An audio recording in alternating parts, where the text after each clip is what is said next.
있는데 9절까지만 받겠습니다. 갈라디아서 6장 6절부터 9절까지의 말씀입니다.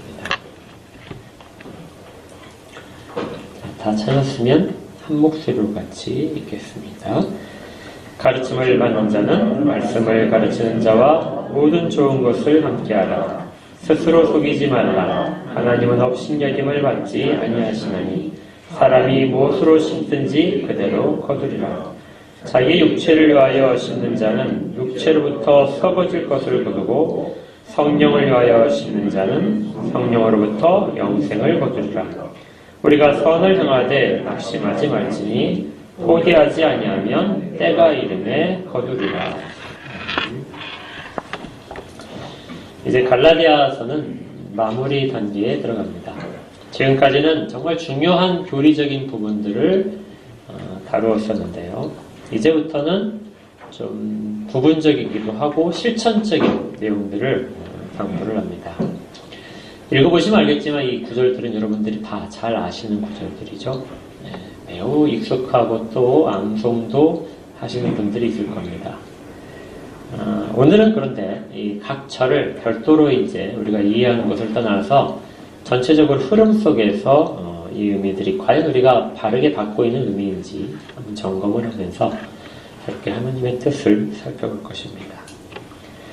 이 읽은 단락은 두 부분으로 되어 있는데요.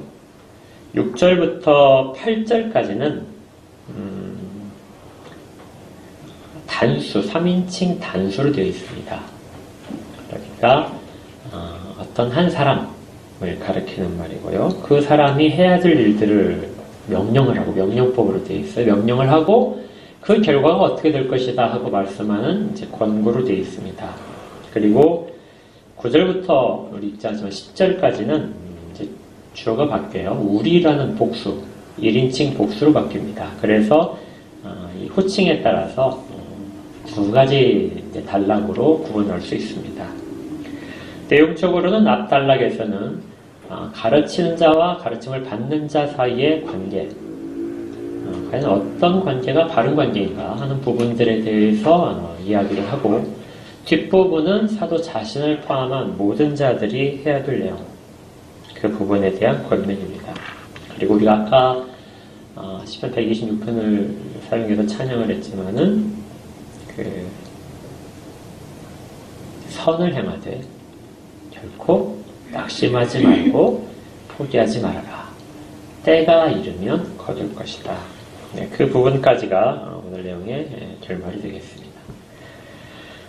앞부분을 먼저 살펴볼 텐데요. 앞부분은 가르치는 자들에 대한 내용입니다. 가르치는 자들을 어떻게 대할 것인가, 가르침을 받는 자들이 어떤 자세로 가르치는 자들을 대할 것인가 하는 내용인데요.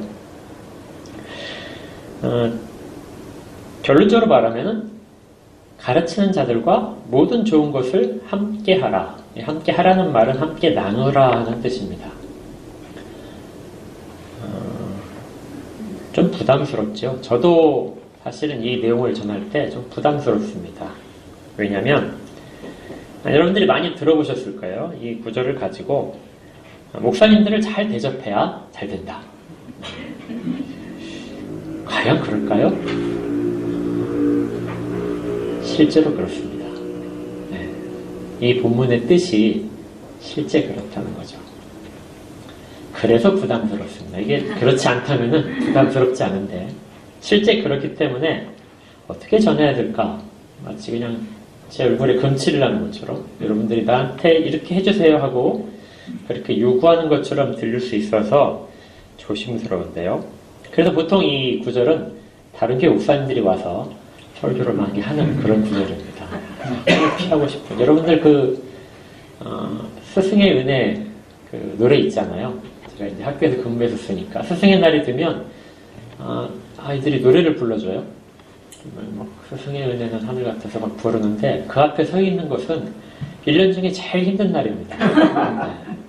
정말 하지 마라 막 그렇게 하기도 하는데요. 왜냐하면 아이들이 과연 진심으로 할까? 예, 저 가증스러운 것들 막 이렇게 생각이 들기도 해요. 왜 지금만 저렇게? 예, 그런데 한편으로는 과연 그 노래를 들을 자격이 있는가?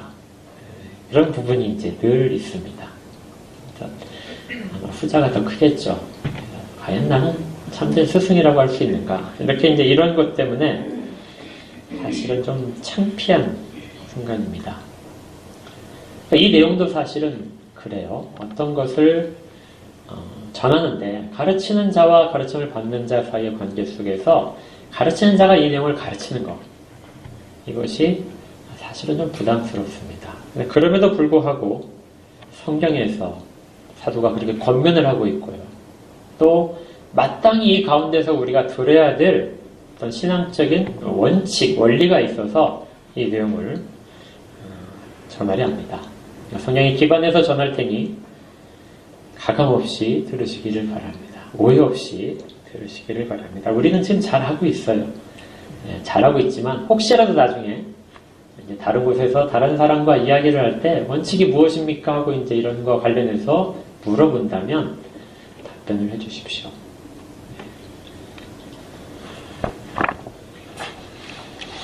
2절과 관련해서 먼저 피해야 될 해석 하나를 말씀을 드리겠습니다.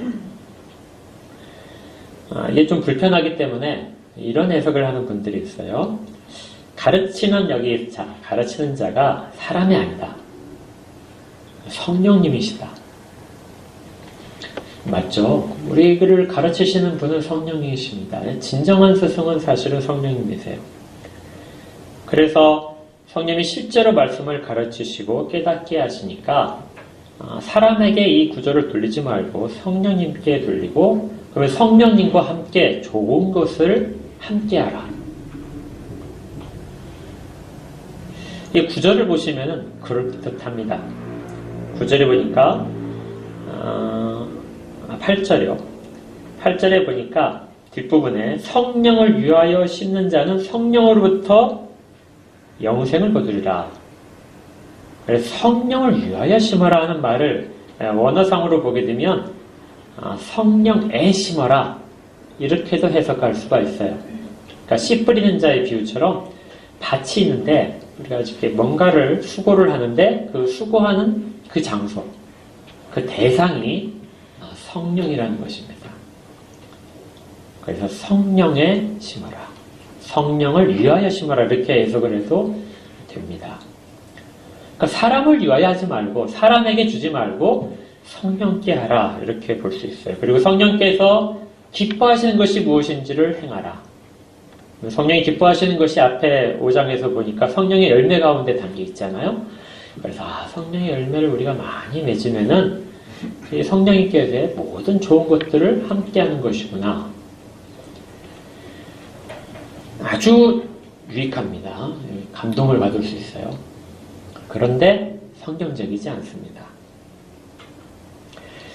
이렇게 왜 성경인지 아닌지 좀 이따 이제 말씀을 드릴게요. 이렇게 해석하려고 하는 사람들이 그 경향성을 이제 살펴보게 되면 사람에게 실망한 분들이 많습니다.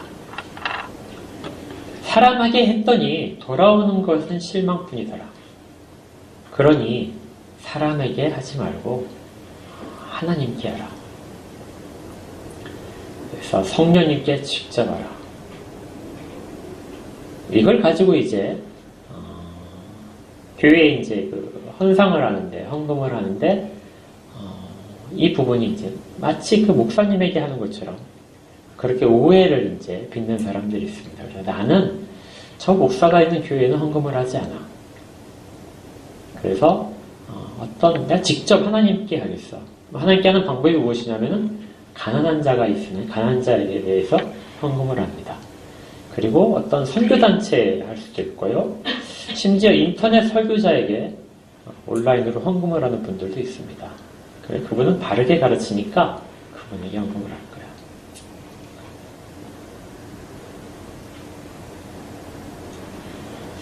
그런데 이런 부분들은 우리가 정말 진지하게 한번 생각을 해야 됩니다.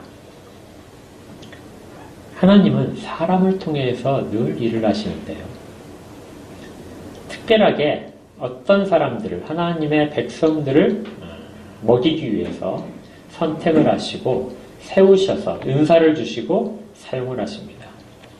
하나님께서 창조를 하신 다음에 아담을 지으셨어요. 그리고 아담에게 하나님이 창조하신 이 땅의 세계를 경작하라고 하십니다.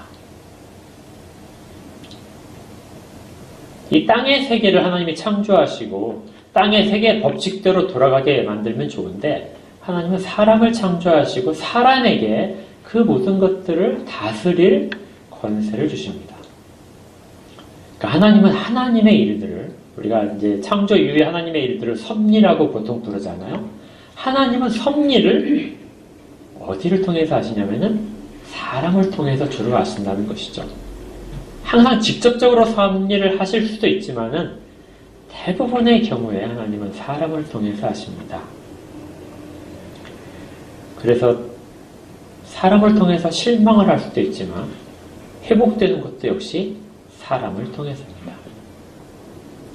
그래서 사람과의 관계가 하나님과의 관계와 아주 밀접하게 연관이 되어 있어요. 너희가 너에게 죄진 자를 우리가 우리에게 죄진 자를 사준 것 같이 우리 죄를 사하여 주옵소서. 사람들과의 관계와 하나님과의 관계를 연결해서 늘 이야기를 하는 것입니다. 사람에게 교만한데 하나님 앞에서 겸손한 사람은 없습니다. 성도가 헐벗고 굶주리는데 하나님께 내가 무엇을 하겠다 하는 사람도 위선입니다. 사람에게 진실하지 않는데 하나님 앞에서 진실하다. 이건 말이 안 되는 것이죠. 결과적으로 하나님께 한다고 해서 사람에게 하지 않는 것, 어떤 사람을 나는 필요로 하지 않는다 하는 것들은 성경적이지 않습니다. 그래서 사역자가 말씀을 가르치는 자가 약간 부족할 수도 있어요. 그렇지만 그 가운데서 하나님이 그를 붙들고 계시다면, 하나님이 그를 세우신 권위를 인정한다면은 우리는 하나님께 직접 해야 되겠다 하는 마음들을 절대로 가지면 안 됩니다. 이 구절이 성령님을 가르치는 것이 아니면 이 구절 자체가 이미 그 답을 알려주고 있는데, 성령님은 그 원어성어로 보게 되면 늘 중성 명사입니다. 그러니까 성령님은 중성으로 사용돼요. 그런데 원어상에 보게 되면 여기에 있는 것 중에 가르치는 자, 6절에 있죠. 말씀을 가르치는 자는 3인칭 남성입니다. 단수예요. 그러니까 사람을 가르치는 거예요. 그래서 앞에서 성령님이라고 직접적으로 해석을 하는 것은 본문을 아주 떠난 자의적인 해석일 뿐이고, 그것이 아무리 유익하다 하더라도 성령이 본래 전하는 내용은 아닙니다. 3인칭 단수의 사람, 말씀을 가르치는 사람이라는 사람을 가리키는 거죠. 자, 그렇다면 그는 누구일까요? 가장 넓게 해석을 하게 되면 우리에게 하나님 말씀을 가지고 권고하는 사람들일 수 있습니다.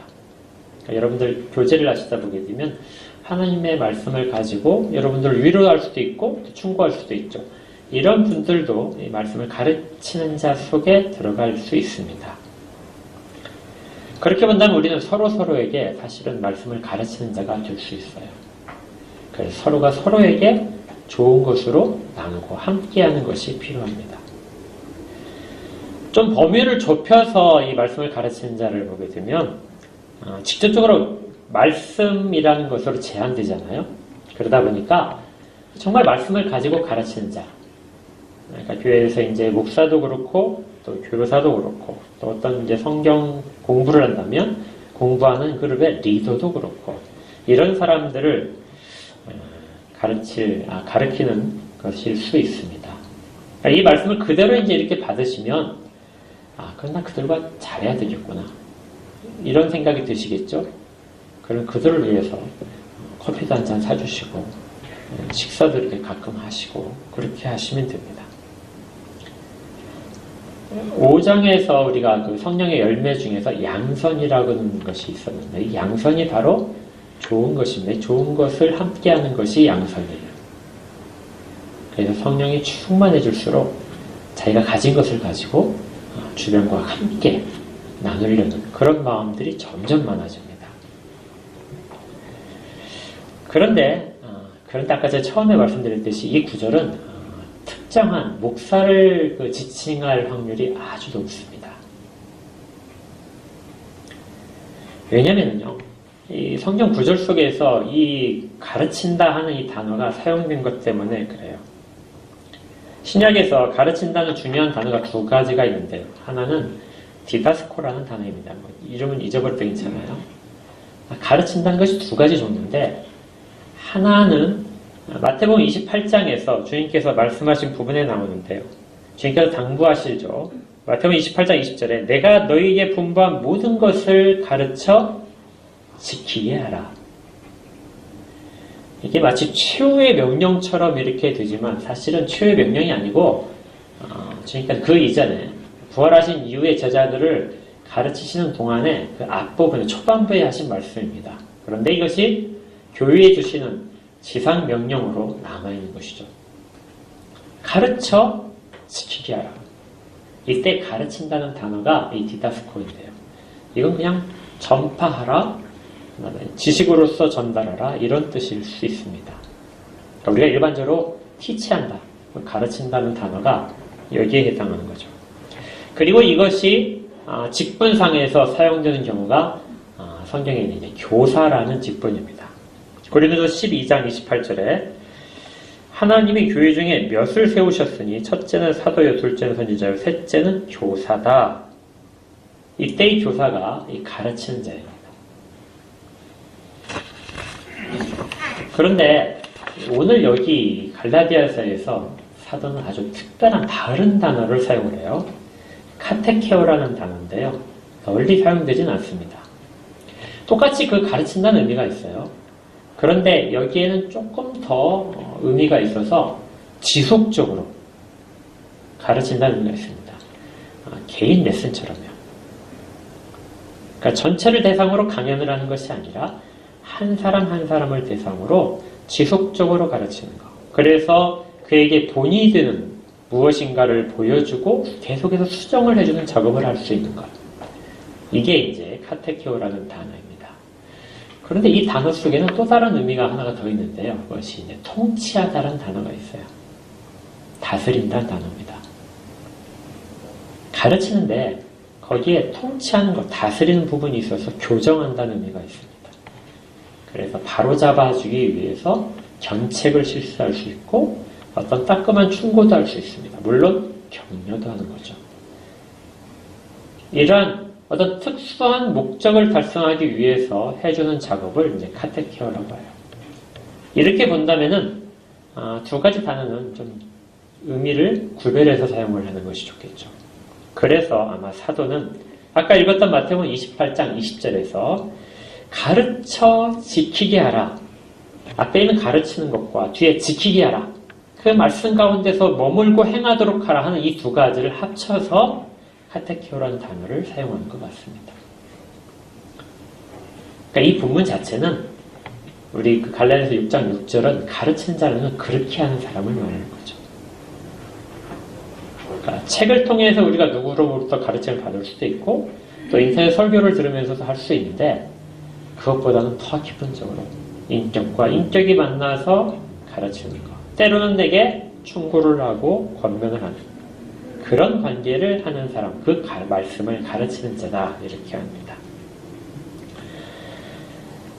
그래서 이 기능을 담당하는 사람이 현대 교회에 있어서 목사와 거의 흡사합니다. 초대교회 때는 이제 물론 목사라는 단어가 좀 달라요. 그렇지만 현대 교회로 따지면 이 기능을 목사로 담당하도록 주님이 하신 것이죠. 에베소 4장 11절에 보시면 제가 읽어드릴게요. 예, 한번 찾겠습니다. 에베소서 바로 갈라디아서 뒤에 있으니까요. 4장 11절.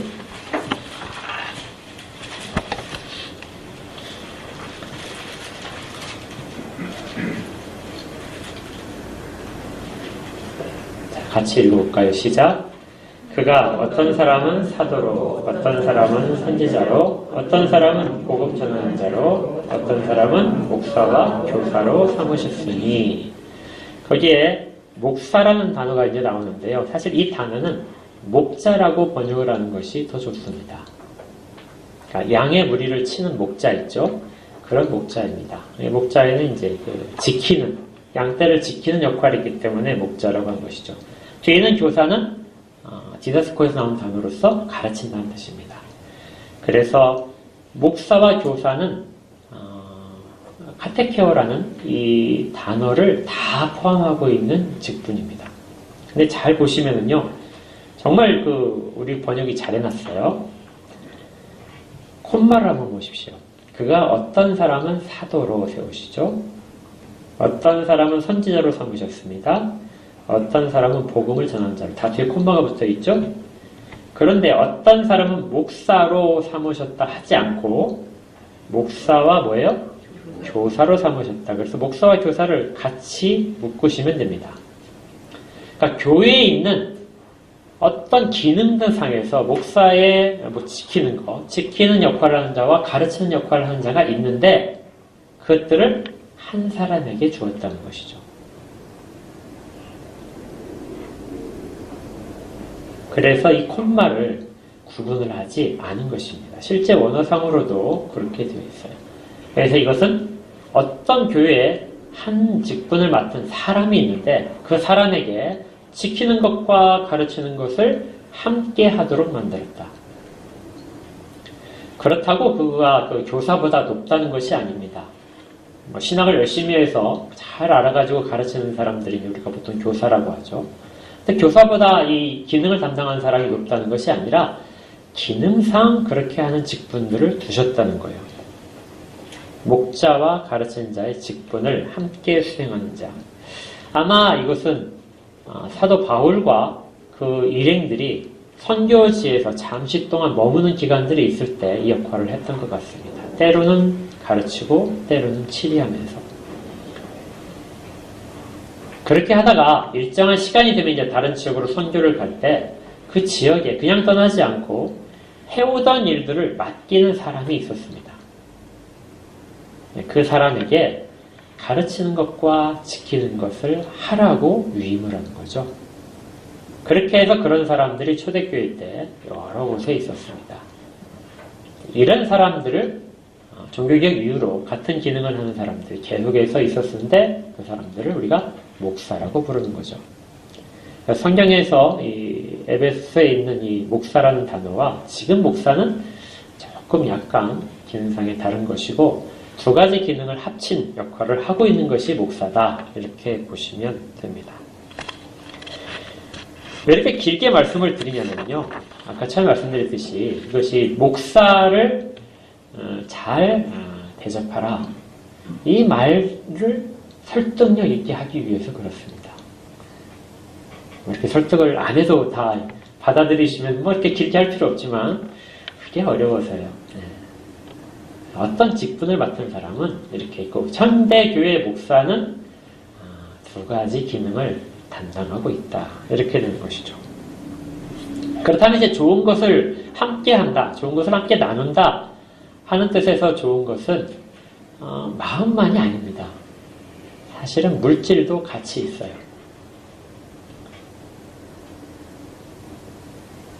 이게 다 좋은 것이죠. 이게 이제 설교를 잘 들으시면 이제 이런 오해를 또 할 수 있습니다. 어떤 분이 이제 이 말씀을 잘 들었어요. 그래서 그냥 식당에 하루는 가서 음식을 먹는데 정말 음식이 맛있었어요. 그래서 갑자기 이제 이 성경 구절이 생각난 겁니다. 가르침을 받는 자는 말씀을 가르치는 자와 모든 좋은 것을 함께하라. 그러니까 이거 목사님하고 정말 같이 먹었으면 좋겠다. 그래서 전화를 해서 목사님 빨리 오십시오. 해가지고 이제 목사님 갔어요. 그래서 근데 정말 맛있었습니다. 다 끝나고 이제 가니까 그 성도님이 이제 목사님 사주셔서 감사합니다. 이렇게.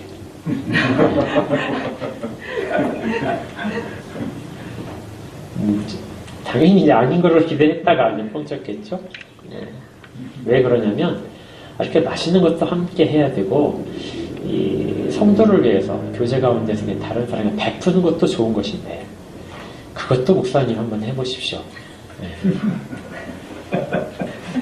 실제로 좋은 것이니까 함께 나눠야 되니까 함께 해야 되니까 목사님도 자주 사줘야 돼요. 자주 전화하십시오. 반드시 물질적인 것과 마음이 함께 있어야 됩니다. 이건 사도도 늘 당부를 했어요. 고린도전서 9장을 한번 찾아주십시오. 앞으로 가시면 고린도전서 9장입니다. 9장 4절에서 사도 바울은 가능한 한 그 선교지에서 부담을 주지 않기 위해서 자기가 직접 일을 하면서 일행의 생계비를 충당하기를 자주 했습니다. 그러다 보니까 마치 그 사도에게는 아무것도 필요 없느냐, 하나님이 먹이시겠지, 막 이렇게 생각하는 사람들이 있었던 것 같아요. 6절에 보시면은 어찌 나와 바나바만 일하지 아니할 권리가 없겠느냐. 내가 일을 한다고 해서 그것을 당연하게 생각하지 말아라. 일을 하지 않을 권리가 있다. 11절을 보시면요, 우리가 너희에게 신령한 것을 뿌렸은즉 너희의 육적인 것을 거두기로 과하다겠느냐. 우리가 너희들에게 신령한 것들을 공급을 하고 있다면 너희들은 육적인 것을 우리에게 공급을 해야 되지 않겠느냐. 다른 이들도 너희에게 이런 권리를 가지고 있다면 우리는 더하지 않겠느냐. 당연히 사역자들이 먹을 것을 성도들이 공급을 해야 된다 하는 뜻입니다. 왜냐하면 교회 가운데서 은혜를 주는 방편으로서, 우리 요리문답에서 들어보셨을까요? 은혜를 주는 방편으로서 말씀과 성례와 또 하나가 있다면 기도가 있죠. 이 기도는 이제 요리문답마다 있는 곳도 있고 없는 곳도 있습니다. 그러니까 말씀과 성례는 반드시 들어가거든요. 은혜는 말씀과 성례를 통해서 온다. 그런데 누구를 통해서 이것들이 전달된 통로로 사용되냐면 목사를 통해서 사용됩니다. 그래서 목사가 없으면 사실은 성례를 집행할 수가 없겠죠. 또 목사는 가르치는 일을 전담하도록 된 사람이라 목사는 은혜의 방편으로서, 그 수단의 통로로서 사용이 됩니다. 옛날에는 지금처럼 이렇게 하는 기능을 가진 사람이 많지 않기 때문에 어떤 목사님이 있었다 그러면은 막 사람들이 아주 먼 곳에서부터 목사님의 설교를 듣기 위해서 막 모여들고, 그리고 몇 시간씩 듣고 이렇게 돌아갔다고 해요. 미국에 청교도가 건너간 다음에 그때는 이제 그 사람들이 예배를 드린 그 기록들이 남아있는데, 예배를 보통 오전 9시에 시작을 했습니다. 지금도 한국교회에 이제 오전 9시에 예배하는 교회가 많죠. 근데 오전 9시에 한국교회에서 예배하는 이유는 두 번 드리기 위해서 오전 이제 11시에 예배를 드려야 되기 때문이죠. 11시에 예배는 왜 드립니까? 다른 시간에 해도 되는데, 사람들이 제일 모이기 쉽고 또 식사 시간이 있기 때문이죠. 먹고, 예배를 다 함께 참여하고 식사로 연결되기 위해서 그렇습니다. 그래서 11시가 가장 적당한 시간이죠. 조금 더 예배가 길다 그러면 이제 10시 반에 시작을 할 수도 있습니다. 그리고 그걸 위해서 이제 한 번 더 드리기 위해서 9시에 하는 거죠. 그런데 미국 초창기에 청교도들이 건너갔을 때는 두 번이 없었습니다. 점심 식사는 같이 했어요. 그런데 예배를 9시에 시작했다고요. 왜 그랬을까요? 설교가 아주 길었습니다. 네. 조금 길을 거예요. 네. 설교가 아주 길었어요. 보통 2시간입니다. 최소 2시간. 심지어 이제 어떤 교회 기록에 이제 들으니까 기도를 하는데요. 앞에서 나와서 이제 기도를 하는데 대표 기도가 15분 했답니다. 네. 15분에 하는 거죠. 왜냐면 성도들의 기도 제목들을 다 이야기를 한다 그래요. 그러니까 이것저것 하다 보니까 당연히 9시에 시작을 해도 시간이 항상 모자라고 배가 막 고파진 다음에야 이제 밥을 먹을 수 있게 된 그런 경우인 거죠. 말씀을 들을 기회가 많지 않았을 때는, 성경이 아주 잘 보급되고 그런 이 시대와는 관련이 없지만 그 시대에는 목사님의 설교가 말씀에 대한 이해를 돕는 최고의 방편이기 때문에 그 시간이 아무리 길어지더라도 사람들이 불평하지 않았습니다. 지금은 조금만 길어지면 이제 신호가 막 오죠. 신호가 옵니다. 얼굴 표정에서도 드러나기도 해요. 그런데 이 목사가 있다는 것은 사실은 교회가 받은 복이었다는 거죠. 아무 곳에나 목사가 있는 것이 아니라 목사가 있는 곳은 정말 특별하게 복을 받은 교회라고 서로들 그렇게 받았던 것이고요. 초대교회 때도 이 기능을 담당하는 사람이 있는 교회들이 정말 은혜로운 교회다 하고 스스로 다른 사람들에게 이야기할 수 있을 정도였습니다. 이런 사역자들에 대해서 사도는 그들에게 특별하게 공급을 해라. 그들은 너희들에게 영적인 양식을 공급하니 너희들은 육적인 양식을 책임을 져라. 그리고 지금 갈라디아서 6장 6절에서 그 이야기를 이제 하고 있는 겁니다.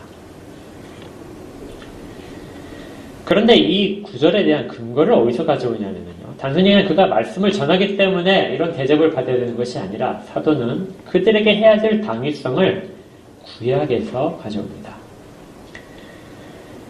구약에서 제사장이나 레위인의 하던 일들을 지금의 말씀 사역자들, 목사에게 하라. 이런 뜻이죠.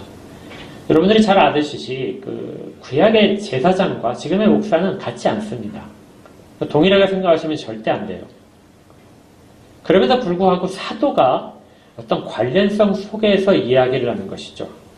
왜냐하면 하나님의 사람들을, 하나님의 백성들을 먹이기 위해서 특정한 사람들을 구별해서 세우시는데 구약에서도 하셨고 신약에서도 하신다는 거죠. 그래서 사도는 우리 고린도서 9장을 다시 계속해서 읽어보시면 13절을 보십시오. 아까 그 사람들에게 해야 될 당연한 그 의무사항에 대해서 13절 성전의 일을 하는 이들은 성전에서 나는 것을 먹으며 제단에서 섬기는 이들은 제단과 함께 나누는 것을 너희가 알지 못하느냐. 이와 같이 주께서도 복음을 전한 자들이 복음으로 말미암아 살리라 명하셨느니라. 구약의 제사장들에게 했던 일들이 그들을 대접하는 것들이 실제로 지금 사역자들에게 하는 내용과 다르진 않다. 구약의 이스라엘 백성들은 레위인들을 위해서 11조를 했습니다. 하나님이 11조를 하라고 명령하신 그 11조는 사실은 레위인들의 소득인 것이죠. 레위인들은 어떤 다른 일도 하지 않도록 명을 받았고 그들은 기업이 없었습니다. 오직 하나님만 섬기는 일을 대신할 뿐이죠. 그런데 그들의 소득은 어디에서 오냐면 다른 지파에서 옵니다. 다른 지파들이 각자 자기들의 소득에서 10분의 1을 떼어서 그것을 레위 지파에게 주는 것이죠. 그러면 레위 지파는 그것을 가지고 제사가 끊어지지 않도록 합니다. 백성들에게 늘 11조를 하면서 이거 좀 그런 마음도 있었을 것 같아요. 왜 우리는 땀 흘려서 일을 해야 되고 그렇게 막 전전긍긍하면서 힘들게 하는데 그 소득을 왜 저들은 편안하게 하는 것 같은데 하느냐. 왜냐면 하나님이 그렇게 하셨기 때문이에요. 그들이 거두는 물질들 중에 레위인들에게 줘야 될 10분의 1은 하나님이 그들에게 덤으로 주신 것입니다. 절대 그들의 것이 아니고요. 레위 지파의 것을 그들에게 더 주신 것이 되는 것이죠. 그래서 그들은 그 10분의 1을 레위 지파에게 주는 것을 아까워하지 않았습니다. 11조가 구제를 위한 것은 아닙니다. 구제를 위한 다른 헌금은 별도로 해야 됩니다. 수확을 할 때 모퉁이는 자르지 않는다고 그랬죠. 밭이 울퉁불퉁하니까 다 끝까지 베지 않고 모퉁이는 남겨둡니다. 그것은 가난한 자들을 위한 것이었어요. 근데 그 모퉁이를 남겨두고 거둔 것에서 10분의 1을 따로 하는 것이죠. 그리고 가난한 자들을 위해서는 3년에 한 번, 이방인들이나 나그네들을 위해서 3년에 한 번 별도의 11조를 한 번 더 해야 됐습니다. 그러니까 통상적으로 매년 하는 11조, 통상적으로 하는 11조는 온전히 레위인들을 위한 것이었죠. 그래서 말라기에서는 11조를 하지 않는 것에 대해서 하나님의 것을 도둑질하는 것이다. 왜요? 그것은 그들의 것이 아니기 때문에 그렇죠. 우리도 사실은 마찬가지입니다. 사도 바울의 이 말씀을 하는 이유는 우리가 땀 흘려 거두는 것 중에 일정한 부분들은 말씀을 가르치는 자가 신령한 양식을 공급하는 자를 위하여 너희들에게 내게 그 몫을 주었다. 이렇게 이해를 해야 된다는 것이죠.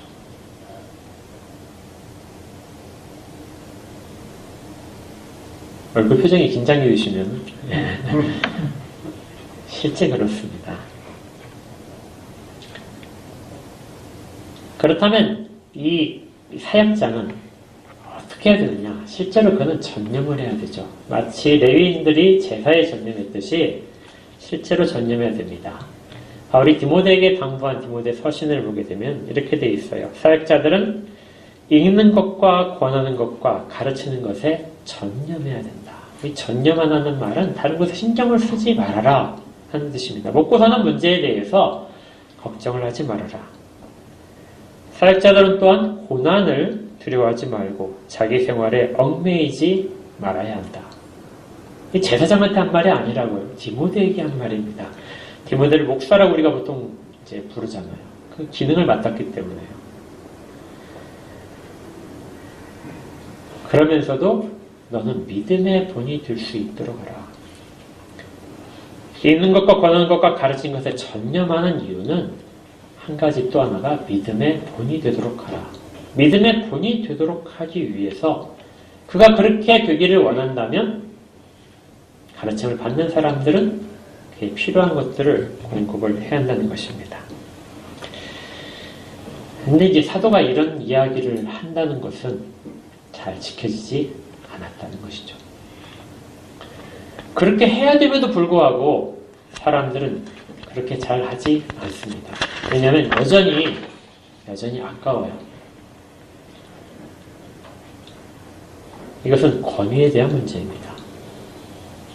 그 사람이 정말 하나님이 세우신 사람이냐, 내가 인정할 수 있느냐, 이 권위를 인정을 한다면 얼마든지 할 수 있는데 권위가 인정이 잘 안 되거든요. 이 권위를 잘 인정하지 않는 사람들 중에 이런 오해가 있을 수 있어요. 어차피 이 사람은 교회 가운데 한 사람이다. 그래서 교회가 그 권위를 준 것이지 이 사람이 어떤 특별한 다른 권위를 받은 것은 아니다. 치리하는 권세도 교회가 그 사람에게 위탁을 한 것이지 그 사람이 받은 별도의 권위가 아니다. 그런데요, 아까 읽었던 그 고린도 전서와 에베소서 말씀을 보시면은 이렇게 시작되어 있어요. 고린도 12장 28절 29절 사이를 보시면 하나님이 교회 중에 몇을 세우셨으니 첫째는 사도요, 둘째는 선지자요, 셋째는 교사요, 그 다음은 이렇게 나갑니다. 누가 세우셨다고요? 하나님이 세우셨다 그래요. 교회가 세운 것이 아닙니다. 교회가 형식적으로는 세우지만 하나님이 세우셨다. 에베소 4장 11절에서도 아까 읽었던 구절인데 그가 어떤 사람은 사도로, 어떤 사람은 선지자로, 어떤 사람은 복음 전한 자로, 어떤 사람은 목사와 교사로 삼으셨다. 누가 세우셨다고요? 그가 세우셨다. 이 그는 그 앞에 있는 절들을 보게 되면 내리셨던 자, 그리고 하늘 위에 오르신 자 이렇게 되어 있습니다. 누구시죠? 예수 그리스도죠. 하나님이 우리 주 예수 그리스도께서 세운 직분이라는 것입니다. 있어도 좋고 없어도 좋은 것이 아니라 그에게 권위를 주신 것은 하나님이시다. 우리 주님이시다는 것이죠. 그래서 목사가 권위를 갖는 것은 교회가 그를 선택을 해서도 아니고 그리고 그가 무슨 학식이 있거나 유명한 명성이 있는 자라서도 아닙니다. 심지어 설교를 잘 하는지 못하는지 그 차이에 있지도 않습니다. 단지 그가 주께서 세우셨는지, 말씀 전하는 자로 세우시면서 은사를 주셨는지, 그리고 그가 바른 말씀을 전하는지, 그렇다면 그는 권위를 가져야 마땅한 것이죠. 가르침을 받는 자의 평가가 끼어들 여지가 전혀 없습니다. 사도 바울은 설교를 잘 하지 못했습니다. 그렇지만 그는 권위가 있었습니다. 왜냐하면 주께서 그를 세우셨기 때문이죠. 권위는 말씀을 전할 때 더 인정받아야 됩니다. 특히 이걸 목사님들이 잘 못해요. 목사들 이제 모임에 가서 어떤 목사님께서 대표로 설교를 하잖아요. 자세가 영 안 좋습니다. 다 똑같다 생각을 하니까요. 이게 절대적으로 잘못된 겁니다. 목사는 말씀을 전할 때 특별한 또 권위를 갖죠. 대형교회에서 목사님들과 전사님 이렇게 사역자들이 많은데요. 전사님이 서게 되면 사람들의 태도와 담임 목사님이 섰을 때의 태도가 좀 달라요. 그러면 절대 안 됩니다. 권위는 이 사람이 말씀을 전하기 때문에 발생을 해요. 말씀을 전하는 그 인물이 어떤 인물인가, 어떤 직분의 명칭을 갖고 있는가 중요한 게 아니라 말씀을 전하는 자로 서 있다는 것이 더 중요합니다. 만약에 그렇게 하지 않다면은 잘못하고 있는 것이죠. 그래서 사실은 목사님들 아주 잘못하고 있습니다. 저도 그런 자세들을 많이 보일 때가 있어요. 이건 정말 잘못된 것입니다. 만약에 그렇게 하고 있지 않다면, 정말 그 권위를 인정하지 않고 있다면 문제는 심각합니다. 그런데 이것과 아울러서 그래도 형식적으로 하는 교회가 있어요. 아마 갈라디아 교회가 그랬을 수도 있습니다. 어떤 사람들은 가르치는 자와 좋은 것을 함께 나누라 하니까 함께 많이 나눴던 것 같기도 해요. 그런데 그 의도가 무엇인가? 제가 학교에 있을 때 학생들이 가끔 이렇게 과자를 갖고 와요. 제가 인기가 있어서가 아니라 가끔 가져옵니다. 초콜릿도 가져오고 음료수도 가져와요. 지금은 이제 법이 엄하게 되어 있어서 이제 받는 게 굉장히 그렇지만 한때 많이 받았습니다. 그럼 이제 제가 고맙다고 이야기하죠. 그리고 그냥 돌려보내지 않아요. 돌려보내지 않고 제가 가진 것 중에 가져온 것보다 조금 더 많이 줍니다. 또 비싼 거. 아니면 문제집이나 참고서가 있다면 그걸 이제 주기도 해요. 다른 책이 있다면 책을 주기도 합니다. 얘는 조금 더 많이 가져가죠. 이걸 이제 심은 대로 거둔다. 이렇게 얘기할 수 있습니다. 심은 대로 진짜 거두죠. 왜냐하면 너무 고마우니까 이렇게 한다는 것이죠. 사도는 농사를 비유해서 이 결과들을 이야기하는데요. 너희가 심은 대로 거둘 것이다. 그런데 만약에 이제 잘 대접을 했는데 거기에 숨은 의도가 있다면, 그러니까 학생이 저에게 이제 와가지고 초콜릿을 줬는데 나중에 이제 이 아이가 이제 저한테 찾아와서 제가 이렇게 좀 많이 드렸는데 실제 그런 적이 있어요. 점수 1점만 더 주면 안 돼요? 시험 듭니다. 네. 좀 매몰차게 하기도 그렇고, 원래 마음으로 막 가증한 것 이렇게 하면서 막 혼내주고 싶은데 상처받을까봐 초콜릿 한 박스를 가져오면 그러면 10점을 줘야 될까? 이렇게 이야기를 하죠. 네. 실제 그렇다는 것이 아니라 말이 안 된다는 겁니다. 근데 실제 교회에서 사역자들과 관계 속에서 실제 그렇게 하는 분들이 있습니다. 내 편이 돼주기를 바라면서 좋은 것을 함께 나누는 분이 있죠. 이제 교회에서 직분자 선거를 할 때 대형교회는 그런 일들이 굉장히 많습니다. 사역자에게 인간적으로 잘하면은 돌아오는 복들이 클 거라는, 아주 관계성이 없는 건 아니지만 심은 대로 거두는 법칙 속에서는 실제로 그 결과가 잘 안 나타날 수 있습니다. 그리고 육체적인 욕심을 위해서 심는 경우에는 하나님을 속이는 것이라고 하는 거죠. 8절에 있어서 그렇게 했었습니다. 8절 말씀을 다시 보시면 본문으로 가셔서 자기 육체를 심는 거라는 것이죠.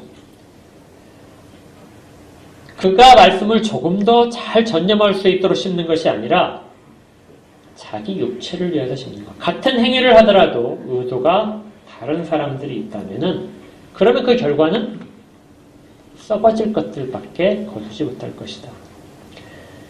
성령을 위하여 심는 자는 성령으로부터 영생을 거두리라. 순수한 의도로 말씀에서 그렇게 하니까, 그리고 주님의 말씀을 전하니까, 주님이 지키라고 명령하셨기 때문에 그 말씀 속에 순종하고 그 권유를 인정할 때, 이때가 성령에 심는 것이고 성령을 위하여 심는 것입니다. 그러면 썩지 않을 것을 거둘 것이다. 그런데 또 하나 사도가 당부하는 게 있습니다. 9절을 함께 같이 볼까요? 시작. 우리가 선을 행하되 조심하지 말지니 포기하지 않으면 때가 이르되 거두리라. 이제 두 번째 단락입니다. 이제 두 번째로 들어갔어요. 우리가 이렇게 됩니다. 앞에서는 이제 가르침을 받는 자들에게 말씀을 쭉 권면을 하고, 그렇게 되면 너희가 만약에 정말 순전한 의도로 주님 말씀에 따라서 그렇게 한다면은 너희들에게 정말 영생에 관련된 것들이 공급될 것이다. 그런데요, 이 9절부터는 우리라고 합니다. 이 우리는 사도를 포함한 전체예요. 그러니까 이 사도로부터 우리가 본을 받는 것이 사실 이게 숨어 있습니다. 이런 부분들이에요. 사도는 명령을 하지 않고 그 자기가 선포한 말씀, 그 명령 속에 자기도 세웁니다. 늘 그래요. 나도란 뜻이죠. 나도 선을 행해야 되는 것이죠. 가르침을 받는 자들에게만 있는 것이 아니라 가르치는 자도 선을 행해야 됩니다. 이 선을 행한다는 말은 그가 그 직분에 충실하게 해야 되고 본이 될 수 있도록 살아야 된다는 것입니다. 말씀 앞에 자기를 먼저 내어놓고, 그리고 오로지 자기는 성령의 통로밖에 되지 않는다는 것. 어떤 것도 자기 가운데 있는 것이 근거가 되어서 그 은혜가 가지 않는다는 것을 깊이 깨달아야 되죠. 하나님의 공의는 사람을 가리지 않습니다. 목사라고 해서 공의가 지나가는 것이 아니에요. 우리 주님이라고 해서 하나님의 공의가 지나가진 않았습니다. 오히려 주님께 모든 것들을 감당시키시고 하나님의 공의를, 진노를 나타내셨죠. 만약에 목사가 그렇게 한다면, 선을 행하지 않는다면 결과는 최악일 것입니다. 그리고 가르침을 받는 자들이 위에 있는 것처럼 이 사도를 포함한 모든 사역자들과 함께 선한 일들을 행해야 됩니다. 그러나 그 결과가 더디게 나타날 수 있어요.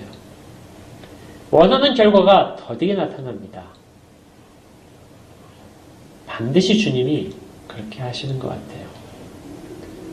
어떤 이 더디게 나타나는 거에는 주님의 큰 뜻이 있는 것 같습니다. 그리고 이 더디게 나타남 속에 낙심이 찾아오게 됩니다. 성령과 함께 행할 때, 우리 지난주에 살펴봤을 때 교만이 늘 조심해야 된다고 그랬죠.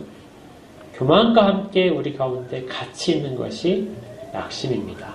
낙심은 사실은 우리의 기대치가 있기 때문이에요. 이 정도 내가 했으면, 이 정도 우리가 열심히 잘했으면 그럼 이런 결과가 나와야 되지 않겠는가. 그런데 더디게 나타날 수 있습니다. 눈에 보이지 않게 나타날 수 있어요. 씨를 심었는데 자라지 않는 것일 수도 있습니다. 어떤 씨들은 꽤 오랫동안 땅속에서 작업이 이루어집니다. 성령님께서 때에 맞춰서 그렇게 하시죠. 이럴 때 낙심하지 말라는 것입니다. 그리고 포기하지 말라는 것이죠. 여러분들 기도를 많이 하셨는데 결과가 안 나타날 때 있죠. 자녀를 위해서 기도를 많이 했는데 자녀가 잘 돌아오지 않는 경우 있죠. 남편을 위해서 기도 많이 했는데 그럴 수도 있습니다. 네, 어떻게 하라고요? 낙심하지 말아라. 낙심하지 말고 뭐 하지 말라고요? 포기하지 말아라. 때가 되면 거두게 될 것이다. 때가 되면 거둘 것입니다. 복음성가 중에 하나님은 실수하지 않으신다 하는 복음성가 있어요. 들어보셨죠? 제가 잠깐 보겠습니다. 내가 걷는 이 길이 혹 굽어도는 수가 있어도 내 심장이 울렁이고 가슴 아파도 내 마음속으로 여전히 기뻐하는 까닭은 하나님은 실수하지 않으실세. 내가 세운 계획이 혹 빗나갈지 모르며 나의 희망 덧없이 쓰러질 수 있지만 나 여전히 인도하시는 주님을 신뢰하는 까닭은 주께서 내가 가야 할 길을 잘 아실세. 어두운 밤 어둠이 입어 날이 다시는 밝지 않을 것 같이 보여도 내 신앙 부여잡고 주님께 모든 것 맡기리니 하나님을 내가 믿음일세. 차츰차츰 안개는 걷히고 하나님 지으신 빛이 뚜렷이 보이리라. 가는 길이 온통 어둡게만 보여도 하나님은 실수하지 않으신다네. 하나님의 일은 결코 허위로 돌아가는 것이 없습니다. 우리가 여기까지 오는 동안에 그런 일들이 수없이 있었고요. 우리가 여기까지 오는 모습을 갖추기 위해서 누군가는 오랫동안 기다려야 됐습니다. 그리고 낙심하지 않고 포기하지 않고 그 결과가 지금 우리인 거죠. 우리도 동일한 일들을 해야 합니다. 교회를 교회답게 하는 것, 목사를 목사답게 하는 것, 성도가 성도다운 것들 그렇게 열심히 하십시오. 그러면 언젠가 생명에 관련된 것들이 풍성하게 우리 가운데 샘솟는 것을 느낄 것입니다. 결코 빈손으로 돌아오지 않을 것입니다. 하나님은 그렇게 일하시니까요. 그런 하나님을 찬양합니다. 함께 기도하겠습니다. 하나님의 일들이 때때로는 이해가 되지 않지만 말씀에 순종하고 하나님이 세우신 권위들을 믿으며 그렇게 나가고자 합니다. 저희들이 가장 좋은 것들로 마침내 거두게 하실 것을 믿기에 오늘도 이 길을 꿋꿋이 가는 모두에게 하나님의 은혜와 믿음의 충만하심을 더하여 주시옵소서. 예수님 이름으로 기도합니다. 아멘.